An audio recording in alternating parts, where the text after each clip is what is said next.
නමෝ තස්ස භගවතු අරහතෝ සම්මා සම්බුද්දස්ස සාදු සාදු සාදු.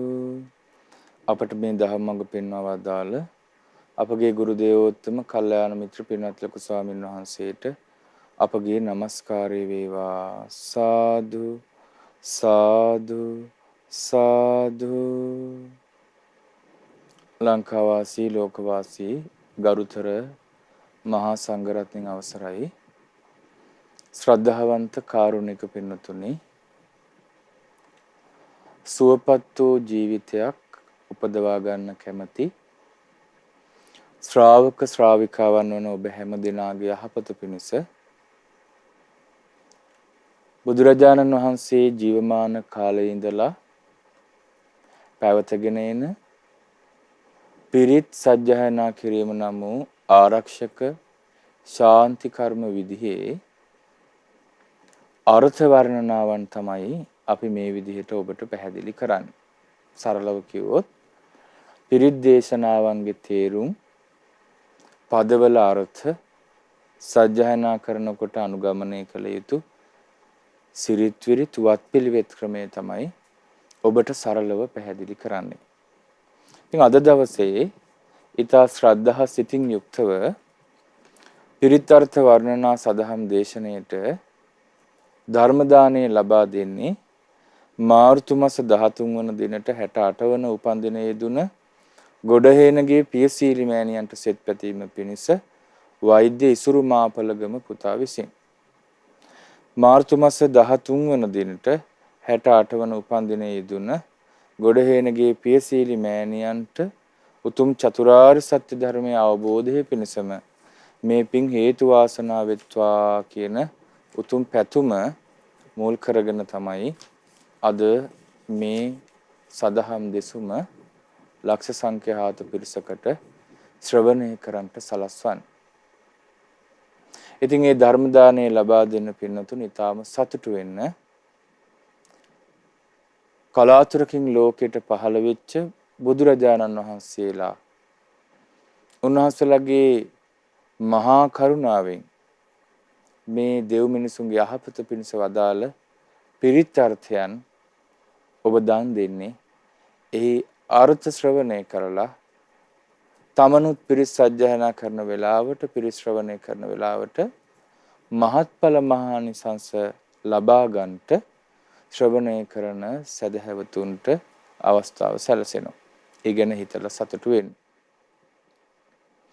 ඒ භාග්‍යතුන් වහන්සේ වැඩ ඉන්න කාලයේ භික්ෂූන් වහන්සේලා බුදුරජාණන් වහන්සේගේ ධර්මය අහලා ධර්මයේ පුරුදු කරනවා. එතකොට ඔන්න භාග්‍යතුන් වහන්සේ ඉසිපතන මිගදාය ප්‍රථම ධම්දෙසුම දේශනා කළා. කොණ්ඩඤ්ඤ බද්දිය වප්ප මහානාම අස්සජී කියන පස්වග ශ්‍රමණයන් වහන්සේලා ධර්මයේ ශ්‍රවණය කළා. අනත්ත ලක්ඛණ සූත්‍රයේ ශ්‍රවණය කරලා උන්වහන්සේලා අරහත් වේ පිහිටියා. යසකුල පුත්‍රයා මාලිගාව අතහැරලා සනසුමක් හොයාගෙන ඉද්දී බුදුරජාණන් වහන්සේ මුණ ගැහුණා.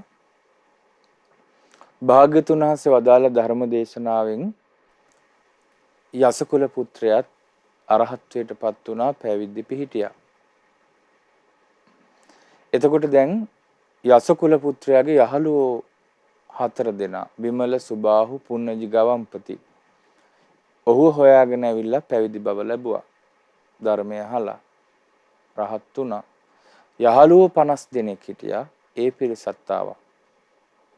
මෙහිම බලනකොට යසකුල පුත්‍රයයි යහළුවෝ 54 දෙනයි 55යි. පස්වග ශ්‍රමණයන් වහන්සේලායි 69යි. ලෝකේ රහතන් වහන්සේලා 69ක් බිහි වුණාට පස්සේ චරත භික්කවේ චාරිකං බහුජන හිතාය බහුජන සුඛාය ආදී වදන් වලින් ශ්‍රාවකයන් වහන්සේලාව පිටත් කළා ධර්මචාරිකාව. ඔන්න ධර්ම දාණය මුලින්ම භික්ෂු සංඝයා වෙතින් දෙව් මිනිසුන්ට ලැබෙන්න පටන් ගත්තා. ඒ ප්‍රදේශවල තරුණයෝ පැහැදුනා.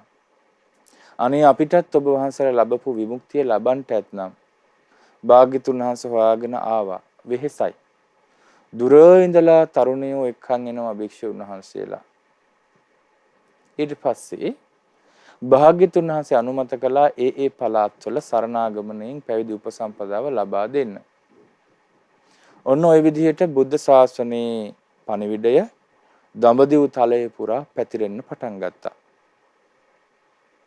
හැබැයි පින්වතුනි බුදුරජාණන් වහන්සේගේ ශාසනය ඔන්න ශ්‍රවණය කරනවා, නුවණින් විමසනවා, ඒ ධර්මයේ පුරුදු කරනවා, මාර්ගඵල අවබෝධ කරනවා. මුල් කාලේ ඊටා වේගයෙන් ධර්මය අවබෝධ කළා. මුල් කාලේ ශ්‍රාවකයන්ට බාහිර දේවල් තනකොළ ගහක් තරමටවත් වටිනාකමක් තිබ්බ නැහැ. උන්වහන්සේලා විමුක්තිය පිණිස ජීවිතේ කැප කළා. එක ශ්‍රාවකයෝ විවිධ මාර්ගයන් වත්පිළිවෙත් ක්‍රමයන් අනුගමනය කළා. හැබැයි එකම නිවන් මඟ. නමුත් සමහර භික්ෂුන් වහන්සේලා දුතාංග ආරක්ෂා කළා. සමහර භික්ෂුන් වහන්සේලා නාලක මහරහතන් වහන්සේ වගේ ඊටාම නාලක ප්‍රතිපදාව නම් ආවේනික ක්‍රමයක් අනුගමනය කරා. සමහර භික්ෂුන් වහන්සේලා ගමේ කුටිවල ගමට නුදුරුව හදපු ආරාමේ කුටිවල වැඩ වාසය කළා. චාරිකා කරන කාලේ චාරිකාවේ වැඩියා. අපේ මහා කස්සප මහරහතන් වහන්සේ වගේ ආචාර්යවරු ඇසුරු කරපු භික්ෂුන් වහන්සේලා වනාන්තරයේ වාසය කළා. උන්වහන්සේලා සමූහ වශයෙන් වනාන්තරයේ ඉඳගෙන භාවනා වැඩුවා. තව සමහර භික්ෂූන් බුදුරජාණන් වහන්සේගෙන් අවසරගෙන දහම් උපදෙස් ලබාගෙන භාවනා කරන්න උපදේශ ලබාගෙන දුර ඈත වනසෙනසුන් වලට වැඩියා. මේ විදිහේ විවිධත්වයක් පෙන්눔 කළා. ඒ අතර ප්‍රායෝගික ගැටලු ප්‍රශ්න ආවා. භික්ෂුන් වහන්සේලාට සිවුරු මහ ගන්න සිද්ධ වුණා.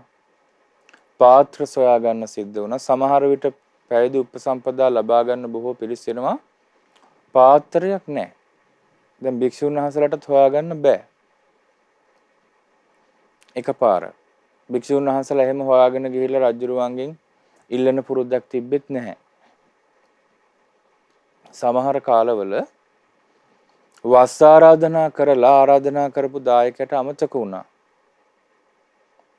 තර අලු ජීවිතයක් ගත කරන්න උනා ඒ වාස තුනේ. ඒ වගේ විවිධ ගැටලු ප්‍රශ්න ආවා. එතකොට බුදුරජාණන් වහන්සේ මහා ප්‍රඥාවන්තයි, මහා කාරුණිකයි. උන්වහන්සේ හැම වෙලාවෙම ඕක මොනවත් ගණන් ගන්න එපා. විදර්ශනාව වඩන්න ඕවා ගණන් ගන්න එපා. සමත විදර්ශනා තමයි එකම මාර්ගය කියලා බුදුරජාණන් වහන්සේ හැම වෙලාවෙම ඒ වගේ අවවාදයක් කළේ නැහැ. භාග්‍යතුන් වහන්සේ ප්‍රායෝගික ශාස්ත්‍රූන් වහන්සේ නමක්. උන්වහන්සේ අසනීප වන භික්ෂුවකට ඒ අසනීප ගැන කියලා භාග්‍යතුන් වහන්සේ ළඟට ආවොත් ඕක භික්ෂුව ඉවසන්න. ඕක තමයි ලෙඩවීමේ දුක කියලා අවවාද කරේ නැහැ හැම විටම. උන්වහන්සේ අසනීපයට බෙහෙතක් නියම කළා. විනය පිටකේ තියෙනවා බෙහෙසජ්ජක්ඛන්දකය කියලා. විවිධ රෝගවලට බුදුරජාණන් වහන්සේම අනුමත කරපු බෙහෙත් හේත් උපස්ථාන ක්‍රම. ගිලාන් භික්ෂුවට උපස්ථාන කිරීම වර්ණනා කළා. දැන් ඔන්න අලුත පැවිදි වෙච්ච භික්ෂුවක් ඉන්නවා. ඒ භික්ෂුව තමන්ගේ ආචාර්යයන් වහන්සේට උපස්ථාන කරන්න ඕනේ. ආචාර්යයන් වහන්සේට කලින් නැගිටින්න ඕනේ. ඔක්කොම වතපිලිවෙත කරන්න ඕනේ. කොටින්ම පිණ්ඩපාතේ වඩිනකොට කරේ දමාගෙන යන දෙපට සිවුර පවා අඳින අඳනේ පවා ඒ ආචාර්යයන් වහන්සේ අතට දෙන්න ඕනේ. ආවට පස්සේ ඒ ආචාර්යයන් වහන්සේට කලින් ගමෙන් ඇවිල්ලා ඉදිරියට ගොස් පිණ්ඩපාත පාත්‍රය පිළිගෙන දානේ වළඳන්න පුළුවන් විදිහට හදලා දෙන්න ඕනේ. අර සිවුරු තෙත් වෙලා දහඩියෙන් ඒවා අවුවේ දාන්න ඕනේ.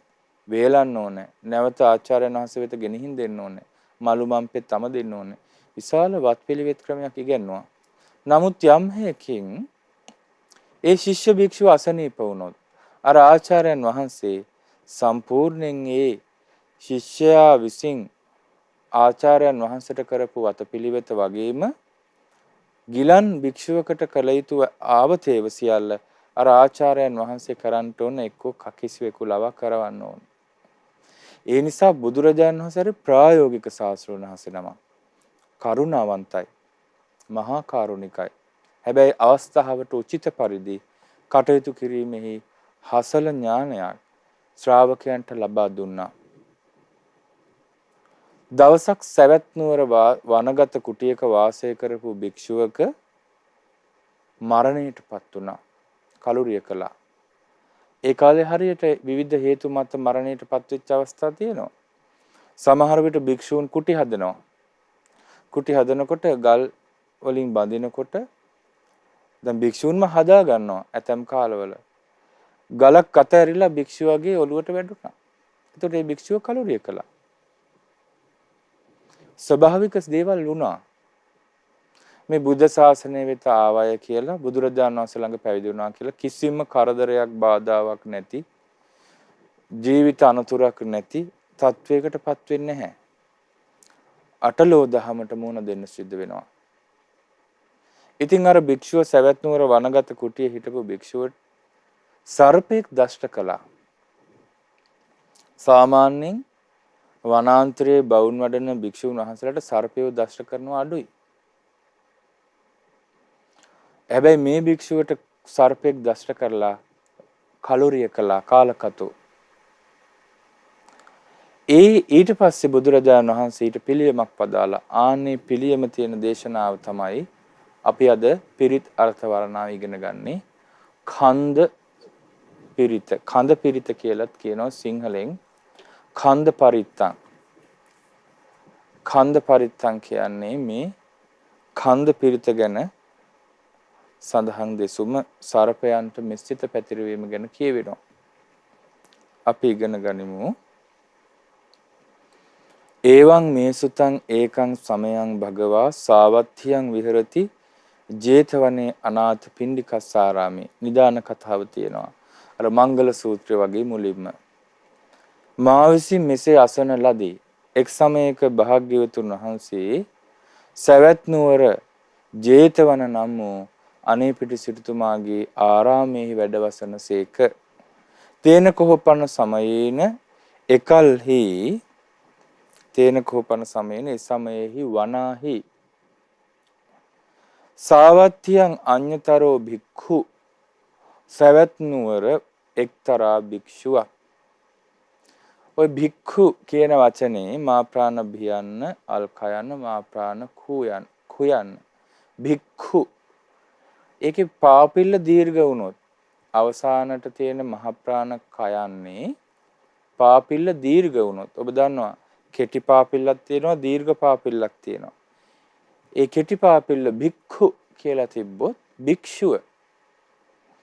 භික්ඛු ආමන්තේසි භික්ෂුන් වහන්සේ ඇමතුවා. එතකොට දීර්ඝ පාපිල්ල තිබ්බොත් බහුවචන වෙනවා. ඒ නිසා පාලි පිරිත් නිවැරදිව කියනු කැමති ඔබ බලන්න ඕනේ එතන තියෙන භික්ඛුද භික්ඛූද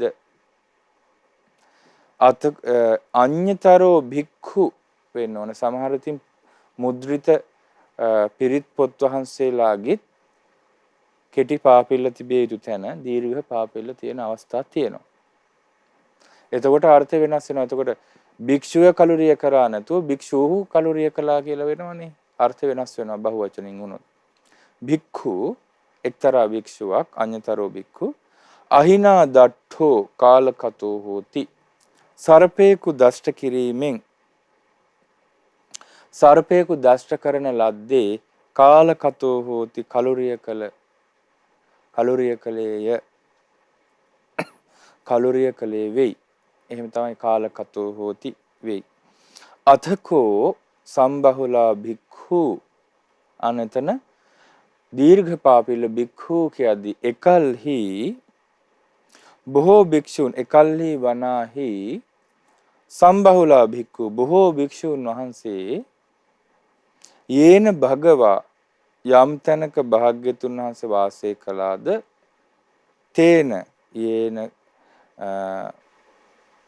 උපසංකමින්සු. ඒක තේන උපසංකමින්සු කියන එක තමයි තේන උපසංකමින්සු වෙලා තියෙන. යේන භගවා යම් තැනක භාග්‍යතුන් වහන්සේ වැඩ සිටිසේක්ද තේන උපසංකමී එතැනට පැමිණියාහුය බහුවචනෙන් උපසංකමින්සු පැමිණියාහුය. උපසංකමිත්වා භගවන්තං අභිවාදෙත්වා ඒකමන්තං නිසීදින්සු. පැමිණ භාග්‍යතුන් වහන්සේට වන්දනා කොට එකත් පසෙක නිසීදින්සු වැඩ සිටියාහුය. නිසීදින්සු ඒකමන්තං නිසින්නා කෝතේ භික්ඛු එකත් පසෙක වැඩ සිටියේ භික්ෂූන් වහන්සේලා එතන දීර්ඝ පාපිල්ල භික්ඛු භගවන්තං ඒතදවෝචුං භාග්‍යතුන් වහන්සේට මෙසේ දන්වා සිටියාහුය. මේ විදිහට දන්වා සිටියා. කොහොමද? ඉද භන්තේ සාවත්තියං අඤ්ඤතරෝ භික්ඛු අහිනා දට්ඨෝ කාලකතෝති. ස්වාමිනී මේ සවැත් නුවරම එක්තරා භික්ෂුවක් සර්පයෙකු දෂ්ට කිරීමෙන් කලුරිය කළා. ඔන්න විස්තරේ නිදාන කතාව. නිදාන කතාවේ කොටසක්. එතකොට මේ අර්ථ කතාව විස්තර වෙනවා චතුබානවාර පාළි අට කතාවේ මේ කන්ද පිරිතේ විස්තර වෙනවා. සර්පය වර්ග කිහිපයක් ඉන්නවා. මෙතන ඉන්නවනේ අහිනා දට්ඨෝ දෂ්ට කරා කියලා සර්පෙක්. සමහර සර්පයෝ දැන් ලංකාවෙත් අපි දකින්නේ ගොඩාක් වෙලාවට දෂ්ට කරන සර්පයෝනේ. කොහොම ඕගේ දල දෙකෙන් පහර ගහනවා. නමුත් සර්ප වර්ග කිහිපයක් තියෙනවා. සර්පයෝ කියලා කියද්දී මෙතන එක අර්ථකින් ගත්තොත් උරග කියලා ඔක්කොම බඩගාගෙන යන සත්වය ඇතුළත් වෙනවා. නමුත් පාලියෙන් සප්ප කියලා සර්ප නාගාදීන් සර්පයන්ටම භාවිතා කරපු අවස්ථාවක් තියෙනවා. දිට්ඨ විස, දට්ඨ විස, දිට්ඨ විස, පුට්ඨ විස, වාත විස කියලා සර්ප කොටස් හතරක් ඉන්නවා. දට්ඨ විස කියන්නේ දෂ්ට කරපුවාම විසයි. ඔය අපි අද දකින නයි පොළොන් ආදී. දිට්ඨ විස කියලා જાතියක් ඉන්නවා. ඒ සර්පෙක් දැක්කත් ඇති. ඒ සර්පෙක් දැක්කහම ඒ විස බලපානවා. පුට්ඨ විස ස්පර්ශය නිසා ගෑවුනොත් ඇති බූපණුව වගේ සර්පෙක් ස්පර්ශ වුනොත් ඇති මරණයටපත් වෙන්න පවා පුළුවන් විශාල රෝග පීඩාවන් එළදෙනවා. ඊළඟට තියෙන වාත විස. ඒ සර්පෙක්ගේ ඇඟේ වැඩි හමායන වාතයක් ස්පර්ශ වුණත් ඇති. වාතයක් ආග්‍රහණය කළත් මරණාන්තික වේදනාවන් එන සර්ප වර්ග ඉඳලා තියෙනවා. ඉතින් මේ දේශනාව කියන්නේ දෂ්ට කරන සර්පයන් ගැන. දෂ්ට කළොත් සර්පෙක් දෂ්ට කළා තමයි මේ භික්ෂුව කලුරිය කළේ. භාග්‍යතුන් වහන්සේ වදාලා නහනූනසෝ භික්ඛවේ භික්ඛු චත්තාරි අහිරාජ කුලානි මෙත්තේන චිත්තේන පරි. නහනූනසෝ භික්ඛවේ භාග්‍යතුන් වහන්සේ වදාළ භික්ඛවේ කියන්නේ මහණෙනි සෝ භික්ඛු ඒ භික්ෂුව චත්තාරි අහිරාජ කුලානි සතර සර්ප රාජ කුලයන් නූන කියන්නේ ඒකාන්තයෙන් මෙත්තේන චිත්තේන මෛත්‍රී හිතින් නහි පරි නොපැතිර වීය.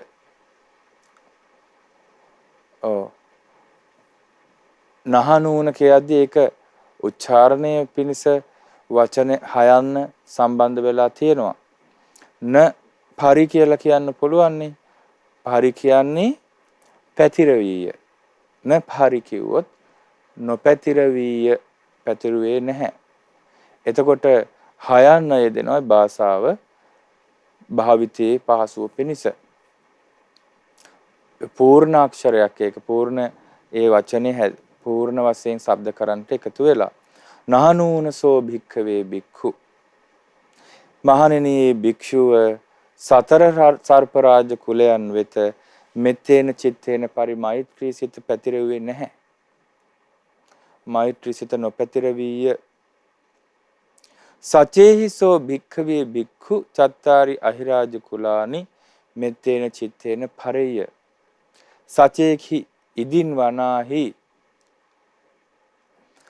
භික්ඛවේ මහණෙනි සෝ භික්ඛුවේ භික්ෂුව චත්තාරි අහිරාජ කුලානි මෙත්තේන චිත්තේන පරෙය්‍ය. සතර සර්ප කුලයන් වෙත මෛත්‍රී සිත පැතිරවී නම්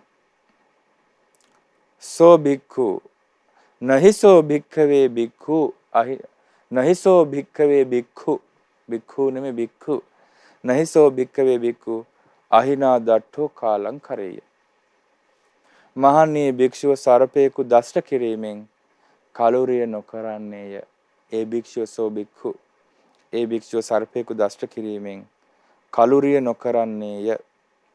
ඒ කියන්නේ මෛත්‍රිය පැතිරවී නම් මහණෙනි ඒ භික්ෂුව සර්පේකු දෂ්ට කරන ලද්දේ කලුරිය නොකරන්නේය. එතකොට මෛත්‍රී වටිනාකම කුළු ගන්නවා ඉස්මතු කොට දේශනා කළේ. මොන සර්ප රාජ කුල හතරක්ද? කතමානි චත්තාරි සර්ප අහිරාජ කුලානි. මහණි කුමන සර්ප කුල හතරක්ද? විරූපක්ඛං අහිරාජ කුලං. විරූපාක්ෂ නම් වූ අහිරාජ කුලයයි. ඒරාපතං ඒරාපත නම් වූ අහිරාජ කුලං සර්ප කුලයයි. සර්ප රාජ කුලයයි. අදටත් සතුන් වර්ග කරනකොට කින්ඩම් කියලා ජීව විද්‍යාව සත්ව කොටස උගන්වනකොට බෙදනවනේ. ඒක එක කින්ඩම් එකක රාජධානි ඉන්නවා. අන්න ඒ වගේ. ඒ කාලේ මේ මිනිසු අතර භාවිතා වෙලා තියෙනවා මේ සර්ප රාජ කුල. ඒ කුලේ ඒ කුලයට අයිති සර්ප වර්ග ගොඩක් ඉන්නවා. ඒරාපතං අහිරාජ කුලං. චබ්බ්‍යා පුත්තං අහිරාජ කුලං. සමහරවක ජබ්බ්‍යා පුත්ත කියනවා. නෑ මහ ප්‍රාණ චේනේ. චබ්බ්‍යා පුත්තං අහිරාජ කුලං. චබ්බ්‍යා පුත්ත නම් වූ සර්ප කුලය. සර්ප රාජ කුලය. කන්හා ගෝතමකං අහිරාජ කුලං. කන්හා ගෝතමක නම් වූ අහිරාජ කුලය. මේ විදිහට සර්ප රාජ කුල හතරයි. නහනූනසෝ භික්ඛවේ භික්ඛු ඉමානි චත්තාරි අහිරාජ කුලා නිමෙත්තේන චිත්තේන පරි. ආයත් භාග්‍යතුන් වහන්සේ වදාළ මහණෙනි මේ භික්ෂුව මේ සතර සර්ප රාජ කුලයන් වෙත ඒකාන්තයෙන්ම මෛත්‍රී සිතින් නොපැතිරවිය. පැතිරුවේ නැහැ. සජහිසෝ භික්ඛවේ භික්ඛු ඉමානි චත්තාරි අහිරාජ කුලානි මෙත්තේන චිත්තේන පරේය. ඉදින් මහණෙනි මේ භික්ෂුව සර්ප රාජ කුල හතරට මෛත්‍රී සිත පැතිරවූයේ නම් නහිසෝ භික්ඛවේ භික්ඛු අහිනා දට්ඨෝ කාලං කරේය. මේ භික්ෂුව සර්පේකු දෂ්ට කිරීමෙන් කලුරිය නොකරන්නේය. අනුජානාමි භික්ඛවේ ඉමානි චත්තාරි අහිරාජ කුලානි මෙත්තේන චිත්තේන පරිතුං. මහණෙනි මම සතර සර්ප රාජ කුලයන් වෙත මෛත්‍රී සිත පතුරන්නට පරිතුං පතුරන්නට අනුජානාමි අනුමත කරමි. අනු බුදුරජාණන් වහන්සේ අනුමත කළා. සර්ප රාජ කුලයන් වෙත මේ සිත පතුරවන්නට අනුමත කළා. එය අත්ත ගුත්තියා ආනිසංස කියනවා. ආත්ම රැකවරණයේ පිණිස අත්ත රක්ඛාය ආත්ම ආරක්ෂාව පිණිස අත්ත පරිත්තායාති ආත්ම රක්ෂණයේ පිණිස හේතු වෙනවා. ගුත්තියා රක්ඛාය පරිත්තාය කියන වචන වල අර්ථ සමානයි. ආරක්ෂාව රැකවරණය කියන අර්ථය තමයි මේ වචනවල තියෙන. පිරිත කියන වචනේ තේරුම ආරක්ෂාවනේ. හාත්පසින් ආරක්ෂාව රැකවරණේ සදන්නේ යන අර්ථයෙන් පිරිත වේ. එතකොට අත්ත කියන්නේ ජීවිතය, තමාගේ ජීවිතය රැක ගන්න. ඒ වගේම ගුප්තිය කියන්නේ ගෝපනය කරනවා, දරුවන්ව ගෝපනය කරනවා. අනේක ගුත්තියා කියන වචනෙන් එන්නේ. බලා ගන්න, ආරක්ෂා කරන්න. ඊට පස්සේ රක්ඛා රැකවල් පිණිස අත්ත පරිත්තායති තමාට මෙත් පිරිතක් සඳහා මෙය අනුමත කළා. ඉදම වෝච භගවා ඉදං අවෝච භගවා මෙය භාග්‍යතුන් වහන්සේ වදාළසේක. ඉදං වත්වා සුගතෝ අතහ පරං ඒතද වෝච සත්තා.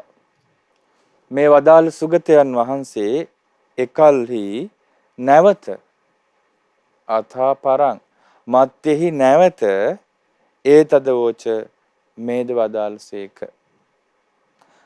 සත්තා ශාස්ත්‍රූන් වහන්සේ ඒතද වෝච සත්තා. ඉදං වත්වා සුගතෝ අතහ පරං ඒතද වෝච සත්තා. ශාස්ත්‍රූන් වහන්සේ මේ නැවත වදාලා. ශාස්ත්‍රූ භාග්‍යතුන් වහන්සේ මේ නැවත වදාලා. ඒ කතාව ඡේදයක් නේ. සමහර පිරිත් දේශනා ගාථා වලින් සඳහන් වෙනවා. සමහර පිරිත් දේශනාවන් ඡේද හැටියට සඳහන් වෙනවා. එතකොට මේ කන්ද පිරිතේ ගද්‍ය කොටසක් පද්‍ය කොටසක් කියන කොටස් දෙකම ඇතුළත් වෙනවා. සුගත වූ ශාස්ත්‍රූන් වහන්සේ යලි මේද වදාළසේක. අපි බලමු පාලියෙන් සජ්ජායනා කරමු, සිංහලෙන් සජ්ජායනා කරමු. පාලි සිංහලෙන් සජ්ජායනා කරනකොට ඔබට ඊටාම මිහිරට එහි අර්ථ පැහැදිලි කරගන්න පුළුවන්. පාලි සිංහල දෙකෙන්ම අපි සජ්ජායනා කරමු. සාදු සාදු සාදු. එවං මේ සුතං ඒකං සමයං භගවා. මා සමගම කියන්න. ඔබට දැන් මහමෙවුනාවේ පාලි සිංහල පිරුවාණ පොත් වහන්සේගේ සමහර කොටස් සිංහලෙන් විතරක් සඳහන් වෙනවා. ඒකට හේතුව තමයි සර්වරාත්‍රික පිරිත් දේශනාවක් සිද්ධ කරද්දී සෑම වචනයක්ම පාලි සිංහලෙන් කියනකොට වේලාව මදි වෙනවා පිරුවාණ පොත් වහන්සේගේ බණවර වෙන් කරගෙන සජ්ජායනා කරන්න. ඒ නිසා දැන් මෙහි නිදාන කතාව සිංහලෙන් විතරක් සඳහන් වෙලා ගාථා කොටස පාලි සිංහල දෙකෙන්ම සඳහන් වෙනවා. හැබැයි ඔබට මේ සජ්ජායනා කරන්න පාලි සිංහල දෙකෙන්ම සජ්ජායනා කරන්න අවශ්‍ය වෙන වෙලාවට මේ පිරුවාණ පොත් වහන්සේගේම අවසානයේට උපග්‍රන්ථය කියන කොටසේ අවසානයේ මේ සියලු දේශනාවල පාලි පිරිත සඳහන් වෙනවා. එතකොට ඔබට ඒ පාලි පිරිත දැන් මේ මම සජ්ජායනා කරන පොත් වහන්සේගේ නම් 151 පිටුවේ සමහර වෙලාවට මුද්‍රණය කරද්දී විවිධ පොත්වල අංකේ පොඩ්ඩක් වෙනස් වෙන්න පුළුවන්. 151 පිටුවේ කන්ද පිරිත සම්පූර්ණයෙන්ම තියෙනවා. එතකොට පාලි සිංහලෙන් සජ්ජායනා කරන්න කැමති කෙනෙකුට ඒ තැන් දෙක බල සජ්ජායනා කරන්න වෙනවා. නැත්නම් ඔබට පාලියෙන් විතරක් සජ්ජායනා කරනකොට අවසාන බලන්න පුළුවන් සිංහලෙනුයි සිංහලේ මුල් කොටස මුල් පිටුවල සඳහන් වෙනවා. ඉතින් මේ භාග්‍යතුන් වහන්සේ ඒ ශ්‍රී මුඛ බුද්ධ වචනය අපි ගෞරව සිත් උපදවාගෙන සජ්ජායනා කරමු.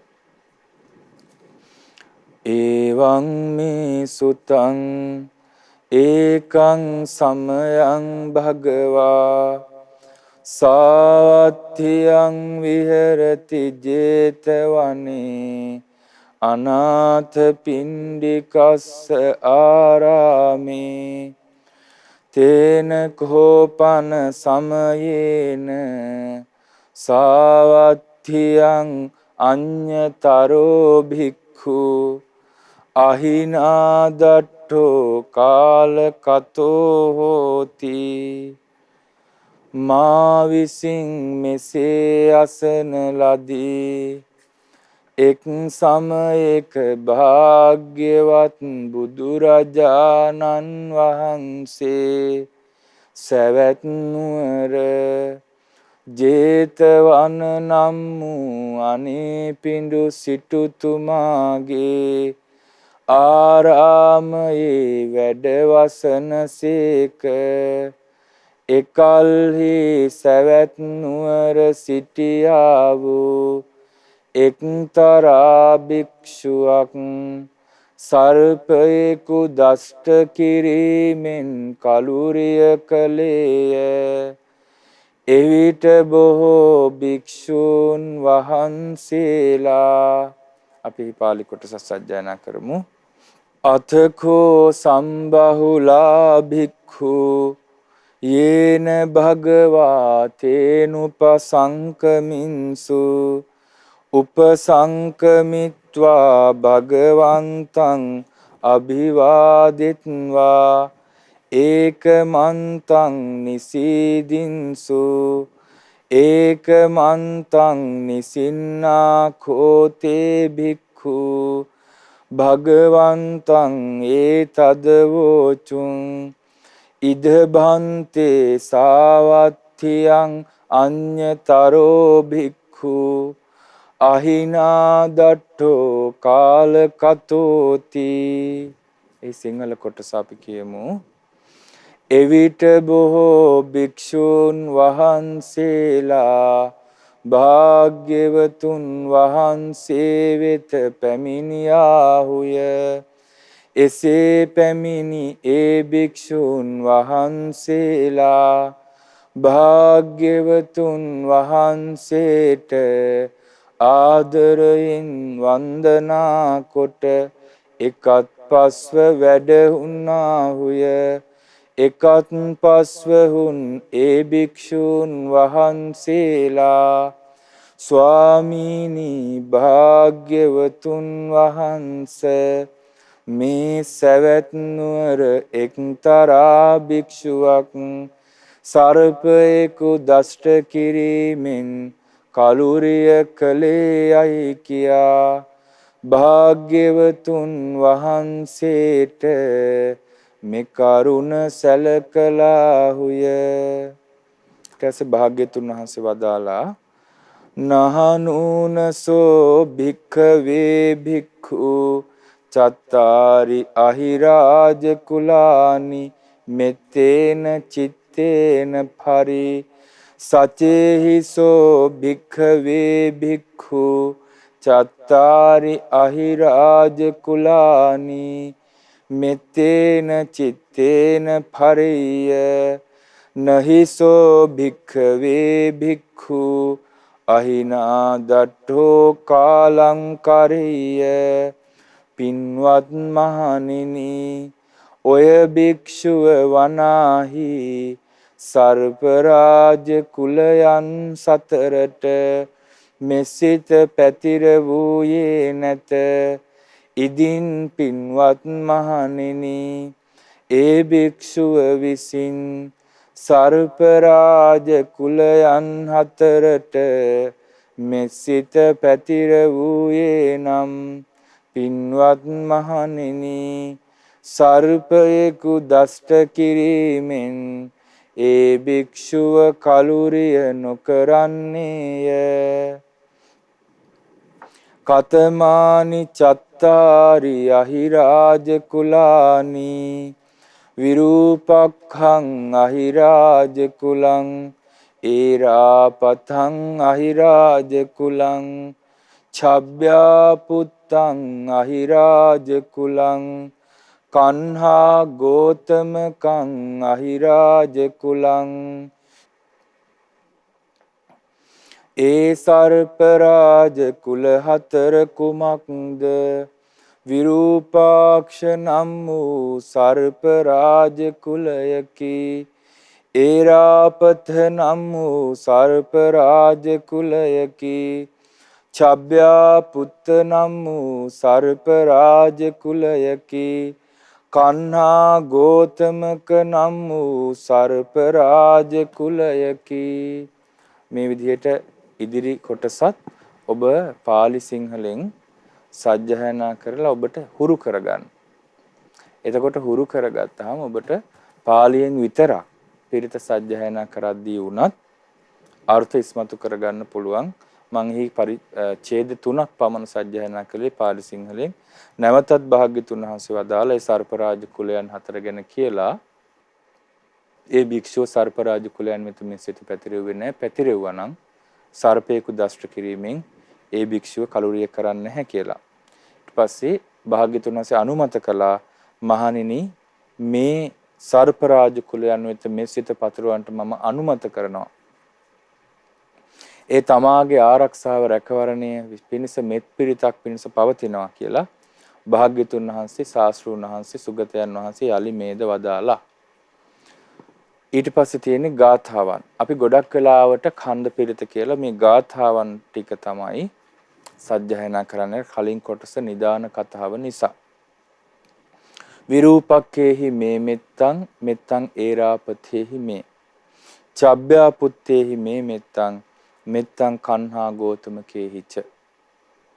විරූපක්කේහි මා ප්‍රාණ khයන් අන්තිමට තියෙන්නේ. විරූපක්ඛේ විරූපාක්ෂ නම් වූ නාග කුලයන් සර්ප කුලයන් හා මේ මෙත්තං මාගේ මෙසිත මාගේ මෛත්‍රිය විරූපාක්ෂ නම් සර්ප කුලයන් සමගය කියන අදහසයි තියෙන්නේ. විරූපාක්ෂ සර්ප කුලයට මාගේ මේ සිත වේවා සරලාර්ථය මෙත්තං ඒරාපතේහි මේ ඒරාපත සර්ප කුලය හා මාගේ මෛත්‍රිය පවතී මේ මෙත්තං මාගේ මෛත්‍රිය ඒරාපතේහි ඒරාපත නම් සර්ප රාජ කුලයන් සමගය චබ්බ්‍යාපුත්තේහි මේ මෙත්තං මාගේ මෛත්‍රිය චබ්බ්‍යාපුත්ත සර්ප රාජ කුලයන් හා සමගය මෙත්තං කන්හා ගෞතමකේහිච මාගේ මෛත්‍රිය කන්හා ගෞතමක සර්ප රාජ කුලයන් සමගය මේ ගාථාව හැටියට විරූපක්කේහි මේ මෙත්තං මෙත්තං ඒරාපතේහි අර මෙත්තං කියන වචනය මුලට අගට ඒ ගාථා බඳිනකොට ඒ භාෂාවේ හසල දැනුමැති ඒ භාෂාව හසල දැනුමැතියි භාෂාව යොදාගන්නේ යම්සේද ඒ විදිහට තමයි මේ ගාථාවක් හැදෙන්නේ. එතකොට වාක්‍යයක වගේ මුලින් පටන්ගෙන පිළිවෙලට ආඛ්‍යාතයකින් අවසන් වෙනව නොවේනේ. බුදුරජාණන් වහන්සේගේ නිරායාසයෙන් බුදු මුවින් ඊටාම පැහැදිලි අර්ථ සහිතව භාෂාවට අතිශය උචිත භාෂාවෙන් තමයි මේ ගාථාවන් භාග්‍යතුන් වහන්සේගේ බුදු මුවින් පිට වෙන්නේ. මේ මෙත් පිරිත බුදුරජාණන් වහන්සේ පළමු වතාවට හඳුන්වා දුන්නට අපිට කන්ද පිරිත බෝසත් අවදීම අපේ බෝසතාණන් වහන්සේ වනාන්තරයේ තවුස්දම් වඩමින් ඉන්නකොට සර්පයන්ගෙන් අනතුරු වෙච්ච තමන්ගේ ශිෂ්‍යයන්ගේ ආරක්ෂාව පිණිස මේ ගාථාවන් උගන්වා වදාළ බව ජාතක කතාවේ සඳහන් වෙනවා. ඒ නිසා මේවා ඉතා ඓතිහාසික ගාථාවන් අවුරුදු 2500කට වඩා පැරණි.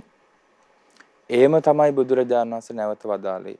අපාදකේහි මේ මෙත්තං මාගේ මෛත්‍රිය පාරහිත සත්වයන් හාය මාගේ මෛත්‍රිය පාරහිත සත්වයන් කෙරේ පාරහිත කියන්නේ නයි පොළොන් ආදී සත්වය මෙත්තන් දීපාදකේහි මේ මාගේ මෛත්‍රිය දෙපා ඇති සත්වයන් සමගය දෙපා ඇති සත්වය කියන්නේ මිනිසුන් පක්ෂීන් මගේ චතුප්පදේහි මේ මෙත්තන් මාගේ මෛත්‍රිය සිව්පාවුන් කෙරෙහිය සිව්පාවුන් හා සමගය ඒ කියන්නේ ඇත් ගෝන අශ්වාදී සුනඛයන් ආදී සත්වයන් සිව්පාවුන් මෙත්තම් බහුපදේහි මේ මාගේ මෛත්‍රිය බොහෝ පායති සත්‍ය ගෝනුස්සපත්තය ආදී බොහෝ පාද ඇතුන් සමගය අපි සරල අදහසේ අපි ගාථා දෙක සජ්ජායනා කරමු අපේ පිරුවානා පොත් වහන්සේගේ සඳහන් වෙන ආකාරයට මොකද ඒ අර්ථ ඔබට තේරෙනවා මේ ඔබට තේරෙවි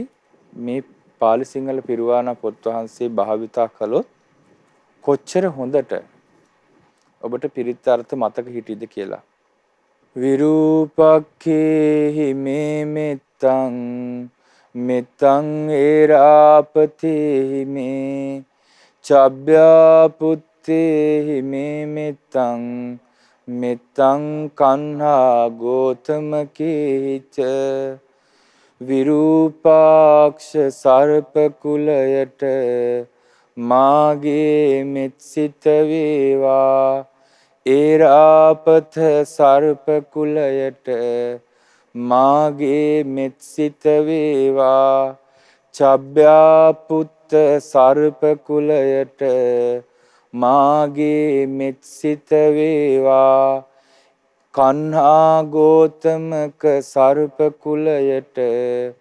මාගේ මෙත් සිත වේවා අපාදකේහි මේ මෙත්තං මෙත්තං දීපාදකේහි මේ චතුප්පදේහි මේ මෙත්තං මෙත්තං බහුපදේහි මේ පාදරහිත සතුන් කෙරෙහිද මාගේ මෙත් සිත වේවා දෙපා ඇති සතුන් කෙරෙහිද මාගේ මෙත් සිත වේවා සිව්පා ඇති සතුන් කෙරෙහිද මාගේ මෙත් සිත වේවා බොහෝ පා ඇති සතුන් කෙරෙහිද මාගේ මෙත් සිත වේවා මාමං අපාදකෝ හිංසි මාමං හිංසි දීපාදකෝ මාමං චතුප්පදෝ හිංසි මා මං හිංසි බහුපදෝ. මා කියන්නේ එපා. මං කියන්නේ මට. පාලියෙන් මං කියන්නේ මට. අපාදකෝ හිංසි. අපාදකෙක්. අපාදකෙක් කියන්නේ පාද නැති සත්වයෙක් මට හිංසා නොකෙරේවා. يعني සර්පාදී සත්වයෙක් මට හිංසා නොකෙරේවා. ඊළඟට මාමං හිංසි දීපාදකෝ. හිංසි කියද්දි පෙලන්න එපා මාව. පීඩාවටපත් කරන්න එපා. හිංසා කරන්න එපා.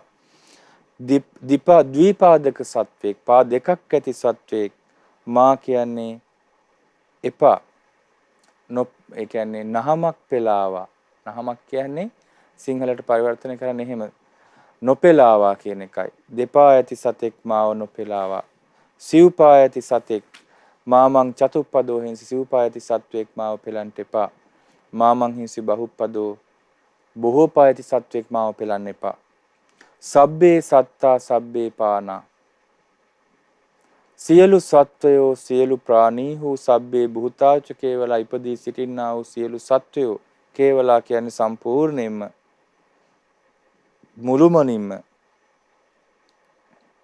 සියලු භූතයෝ සියලු උපදී සිටින සත්වයෝ සබ්බේ භද්‍රානි පස්සන්තු. සියල්ලෝ යහපත දකිත්වා. හරි ලස්සන ප්‍රකාශයක්. සබ්බේ භද්‍රානි පස්සන්තු. සබ්බේ භද්‍රානි පස්සන්තු. හැම දෙනා යහපත දකිත්වා. සියල්ලෝ යහපත දකිත්වා.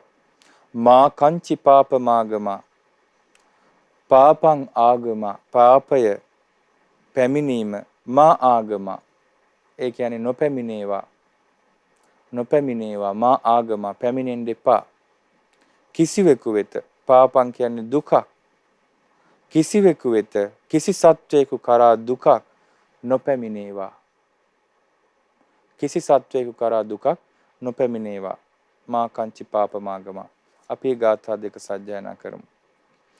මාමං අපාදකෝ හිංසි. මාමං හිංසි දීපාදකෝ. මාමං චතුප්පදෝ හිංසි. මාමං හිංසි බහුප්පදෝ. පාදරහිත සතෙක් මෙමාහට හිංසා නොකිරේවා. දෙපා ඇති සතෙක් මෙමාහට හිංසා නොකිරේවා. සිව්පා ඇති සතෙක් මෙමාහට හිංසා නොකිරේවා. බොහෝ පා ඇති සතෙක් මෙමාහට හිංසා නොකිරේවා. සබ්බේ සත්තා සබ්බේ පානා. සබ්බේ භූතාච කේවලා. සබ්බේ භද්‍රානි පස්සන්තු. මා කංචි පාපමාගමා. සියලු සත්වයෝද ප්‍රාණීන් සියලු දෙනාද ඉපදී සිටින්නා වූ සියලුම සත්වයෝද ඒ හැම දෙනෙක්ම යහපතම දකිත්වා. කිසිම කෙනෙක් වෙත නපුරක් නොපැමිණේවා. පාපං මා ආගමා. නපුරක් නොපැමිණේවා. දුකක් නොපැමිණේවා. අප්පමානෝ බුද්ධෝ. ඒ වචනේ શબ્ද කරන්නේ පමාන. පමාන කියන්නේ ප්‍රමාණය. අප්පමානෝ ප්‍රමාණ රහිතයි. අප්පමානෝ බුද්ධෝ. බුදුරජාණන් වහන්සේලා ප්‍රමාණයි. ගුණයන්ගේ ප්‍රමාණයක් නැති නිසා. අප්පමානෝ ධම්මෝ. ධර්මය අප්‍රමාණයි. ධර්මයේ ගුණවල ප්‍රමාණයක් නැති නිසා. අප්පමානෝ සංඝෝ. බුදුරජාණන් වහන්සේගේ ශ්‍රාවක සංඝයාගේ ගුණ අප්‍රමාණයි. හැබැයි පමානවන්තානිස් ප්‍රමාණවත් සත්‍යයෝ තමයි ඉන්නේ. පමානවන්තානි සිරින්සපානි. දීර්ඝ ಜಾති සර්පයෝ. සිරින්සපානි දීර්ඝ සර්ප ಜಾතීන් ප්‍රමාණ කර ක්ලේශයන්ගෙන් යුක්ත නිසා. සත්වයක් පමන වෙන්නේ ඔහුගේ කෙලෙස් නිසා. නමුත් රහතන් වහන්සේලා අප්‍රමාණයි. මයින්ඩ් බෑ. නිකලෙස් නිසා. අනිත් සියලු දෙනා ප්‍රමාණයි. නිකලෙස් අය හැරෙන්න. ඉතින් මේ සර්පයෝ ගුණ වශයෙන් ගත්තොත් ඊටාම අල්ප. නැති තරම් ප්‍රමාණයන්ගෙන් යුක්තයි. අප්‍රමාණ ගුණ නැති හේයින් ප්‍රමාණ වෙනවා. පමානවන්තානි සිලින්සපානි. ඒ කවුදේස්? අහිවිච්චිකා සතපදී උන්නානාභි. අහි කියන්නේ සර්පයෝ, විච්චිකා කියන්නේ ගෝනුස්සෝ, සතපදී කියන්නේ පාද 100ක් තියන අය. කවුද? පත්තෑයෝ සතපදී. උන්නානාභි. උන්නානාභි කියන්නේ මකුළුවෝ. සරබූ කියන්නේ සිකනල්ලු. හූන කියලා සමහරු කියනවා. සරබූ කියන්නේ සිකනල්ලු. මූසිකා මීයෝ. එතකොට මේ මිනිස්සෙකුට එදිනදා ජීවත් වෙද්දී දෂ්ට කරන සර්පයෝ. උරග જાතීන්. එතකොට භික්ෂුවකට වනගත කුටියක වේවා ගමක කෙළවරේ කුටියක වේවා ඉන්නකොට මේ සර්පයන්ගෙන් මේ සත්වයන්ගෙන් කරදර වෙන්න පුළුවන්. ඒ සියලු සත්වයන් වෙත මෛත්‍රී පතුරනවා. සරබූ මූසිකා ඒ සත්වය ප්‍රමාණයන්ගෙන් යුක්තයි. කතා මේ රක්ඛා මේ කර්මා විසින් ආරක්ෂාව කරන ලදී. කතා මේ පරිත්තා මා විසින් මෙත් පිළිත කරන ලදී. පටික්කමන්තු බුතානි හිංසා කරන සත්වයෝ වෙත්නම් ඔවුන් පටික්කමන්තු ඒ බුතයෝ ඒ සත්වයෝ බහැරට යෙත්වා. පටික්කමන්තු බහැරට යෙත්වා. පහවෙත්වා. සෝහං නමෝ භගවතෝ ඒ මම භාග්‍යතුන් වහන්සේට වන්දනා කරනවා. සෝහං ඒ මම භගවතෝ භාග්‍යතුන් වහන්සේට නමෝ නමස්කාර කරමි. නමස්කාර කරමි. නමෝ සත්තන්නං සම්මා සම්බුද්ධානන්ති.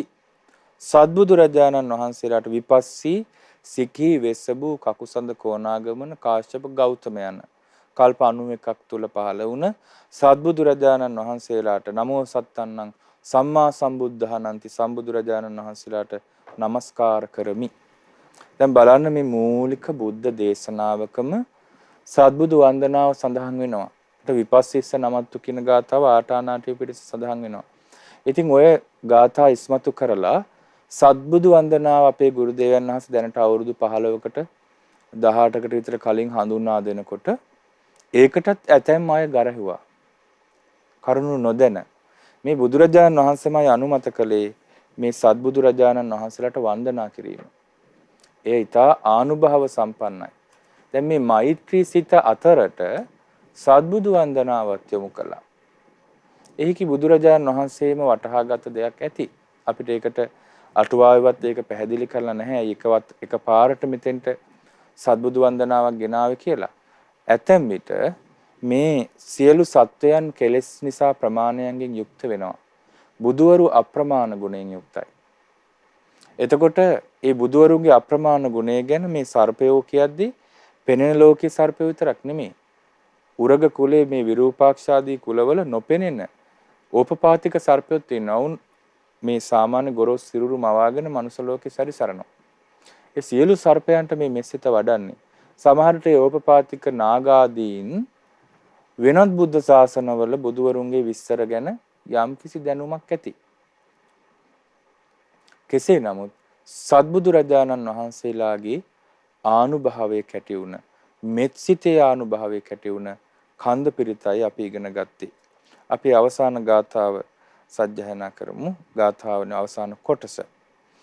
අපමානෝ බුද්ධෝ අපමානෝ ධම්මෝ අපමානෝ සංඝෝ පමානවන්තානි සිරින්සපානි අහිවිච්චිකා සතපදි උන්නානාභි සරභූමූසිකා කතාමේ රක්ඛා කතාමේ පරිත්තා පටික්කමන්තු භූතානි සෝහං නමෝ භගවතෝ නමෝ සත්තන්නං සම්මා සම්බුද්ධානන්ති.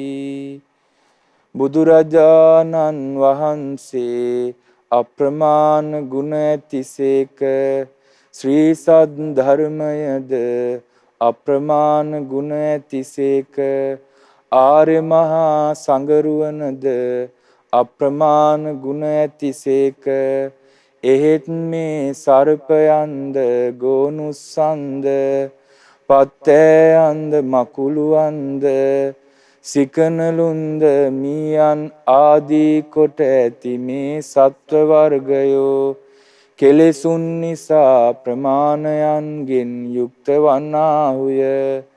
මා විසින් ආරක්ෂාව කරන ලදී මා විසින් පිරිද්ද කරන ලදී සියලු සත්වයෝ මගෙන් බැහැරට වෙත්වා ඒ මම් වනාහි භාග්‍යවතුන් වහන්සේට නමස්කාර කරමි.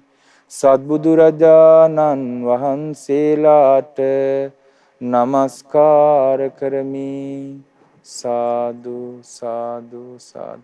ඒ අපි ඉගෙන ගත්ත පින්නතුනි කන්ද පිරිතේ පද වර්ණනා අර්ථ වර්ණනා බෝසත් අවදිහේ පටන් අපේ මහ බෝසතාණන් වහන්සේ මේ පිරිත ඉගෙනුවා ශිෂ්‍යයන්ට.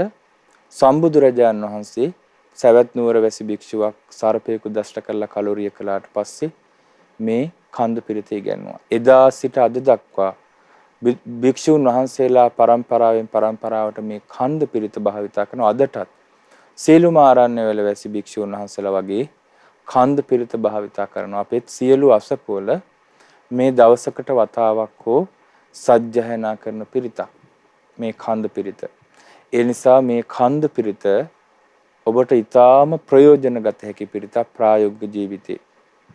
නිතර සජ්ජහායනා කරන්න සෑම දිනකම අපි අහලා නැහැ අරණ්‍යක භික්ෂුවක් සර්පයෙක් දෂ්ට කරලා කලුරිය කරපු බව.